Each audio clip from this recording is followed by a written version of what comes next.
El deseado de todas las gentes, capítulo 13, la victoria. Entonces el diablo le pasa a la santa ciudad y le pone sobre las almenas del templo y le dice: si eres hijo de Dios, échate abajo, que escrito está: a sus ángeles mandará por ti y te alzarán en las manos, para que nunca tropieces con tu pie en piedra. Satanás supone ahora que ha hecho frente a Jesús en su propio terreno. El astuto enemigo le presenta las palabras procedentes de la boca de Dios. Se da todavía por un ángel de luz y evidencia conocer las Escrituras y comprender su significado. Como Jesús empleó antes la palabra de Dios para sostener su fe, el tentador la usa ahora para apoyar su engaño. Pretende haber estado tan solo probando la fidelidad de Jesús y elogia su firmeza. Como el Salvador había manifestado confianza en Dios, Satanás le insta a dar otra prueba de su fe. Pero otra vez la tentación va precedida de la insinuación de desconfianza: si eres hijo de Dios. Cristo se sintió tentado a contestar al sí, pero se abstuvo de la menor aceptación de la duda. No podía hacer peligrar su vida a fin de dar pruebas a Satanás. El tentador pensaba aprovechar de la humanidad de Cristo e incitarle a la presunción, pero aunque Satanás pueda instar, no puede obligar a pecar.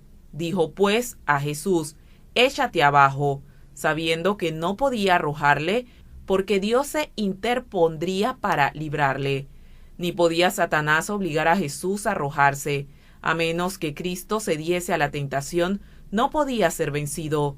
Ni aun todo el poder de la tierra o del infierno podía obligarle a apartarse en un ápice a la voluntad de su Padre. El tentador no puede nunca obligarnos a hacer lo malo. No puede dominar nuestra mente a menos que le entreguemos su dirección.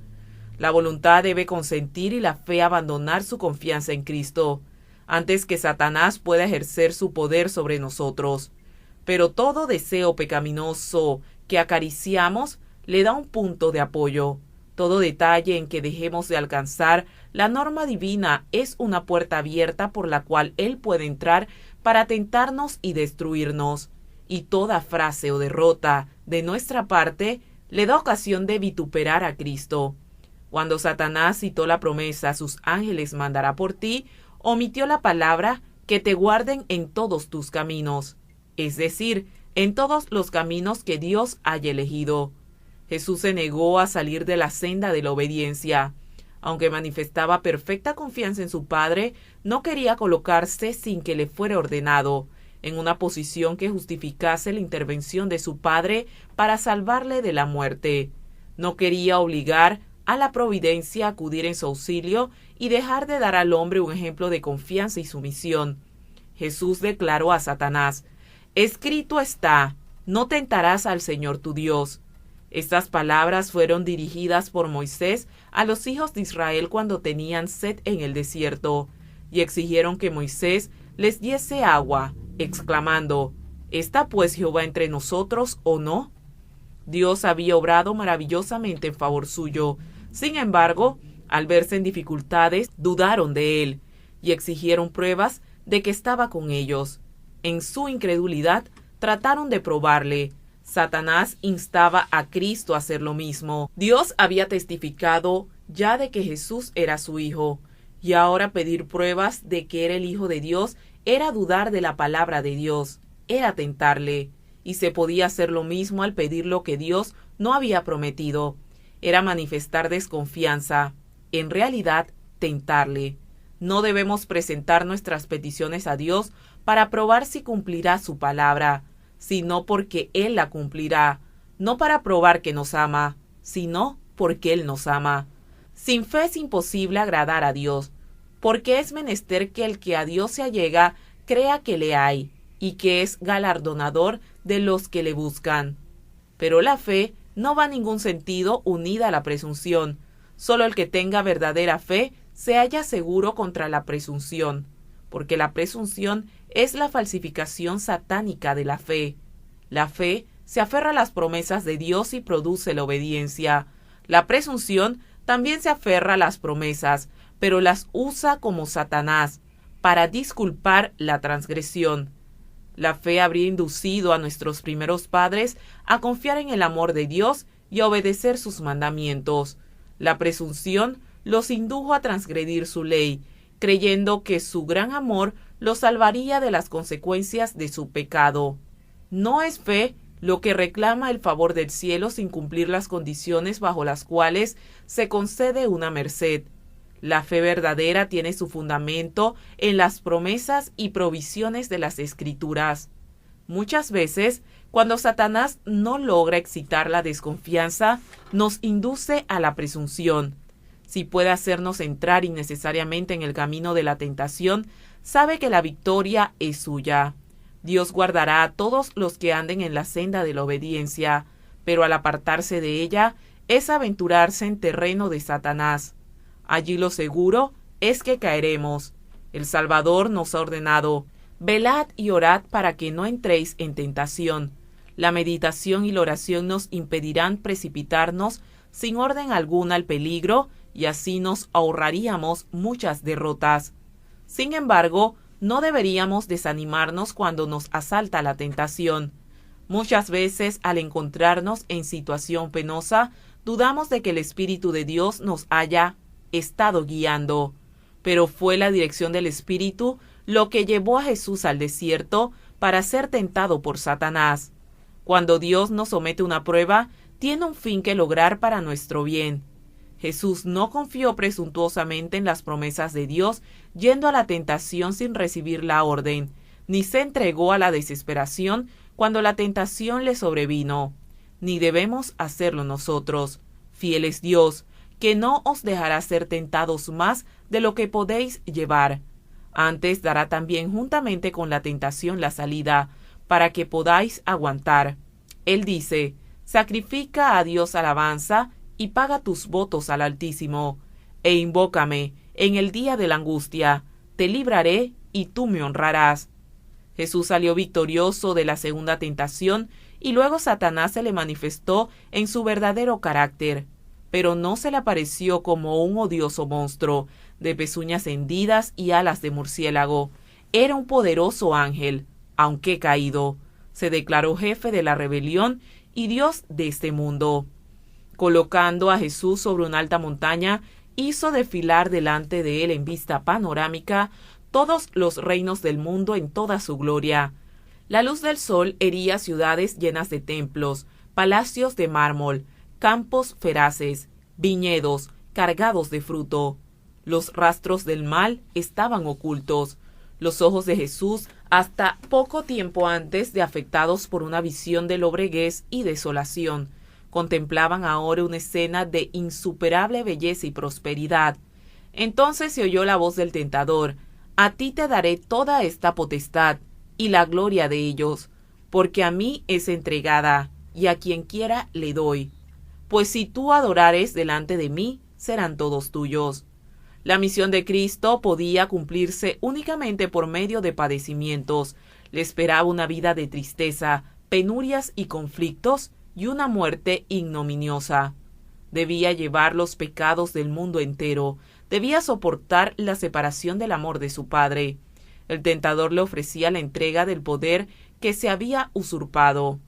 Cristo podía librarse del espantoso porvenir reconociendo la supremacía de Satanás, pero hacerlo hubiera sido renunciar a la victoria del gran conflicto. Tratando de ensalzarse por encima del Hijo de Dios, era como Satanás había pecado en el cielo.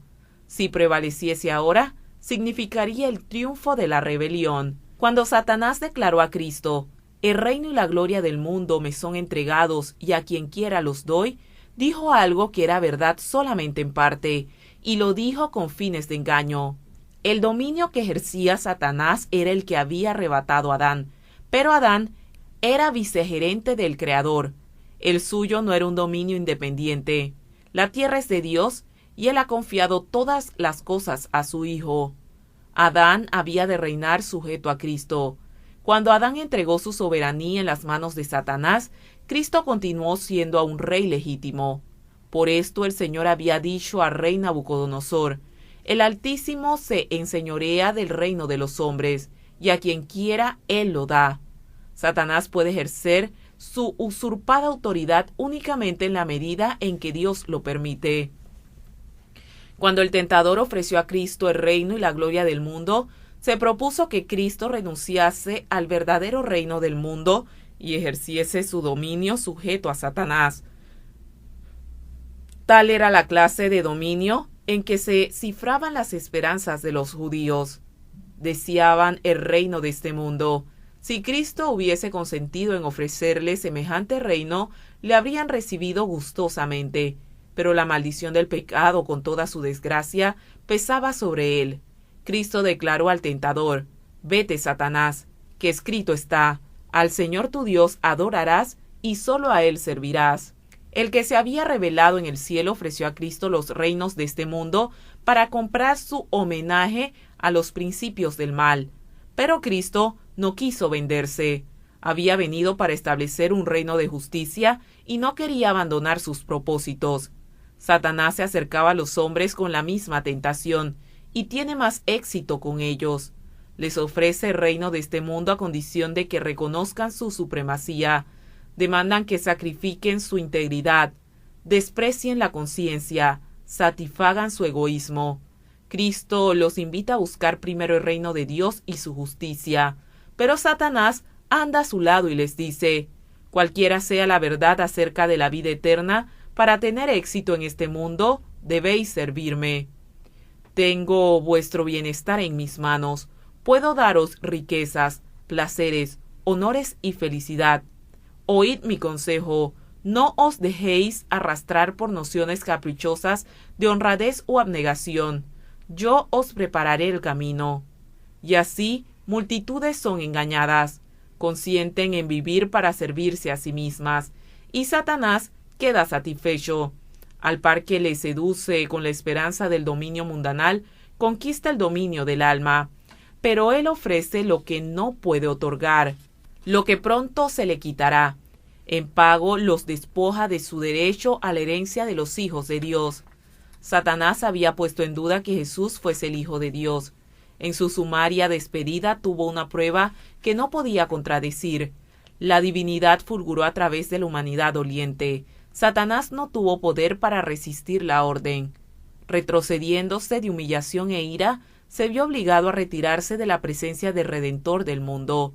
La victoria de Cristo fue tan completa como lo había sido el fracaso de Adán. Así podemos resistir la tentación y obligar a Satanás a alejarse. Jesús venció por la sumisión a Dios y la fe en él. Y mediante el apóstol nos dice: «Someteos pues a Dios, resistid al diablo, y de vosotros huirá. Allegaos a Dios, y él se allegará a vosotros». No podemos salvarnos a nosotros mismos del poder del tentador. Él venció a la humanidad, y cuando nosotros tratamos de resistirle con nuestra propia fuerza, caemos víctima de sus designios. Pero torre fuerte es el nombre de Jehová. A él correrá el justo y será levantado. Satanás tiembla y huye delante del alma más débil que busca refugio en ese nombre poderoso. Después que el enemigo hubo huido, Jesús cayó exhausto al suelo, con la palidez de la muerte en el rostro.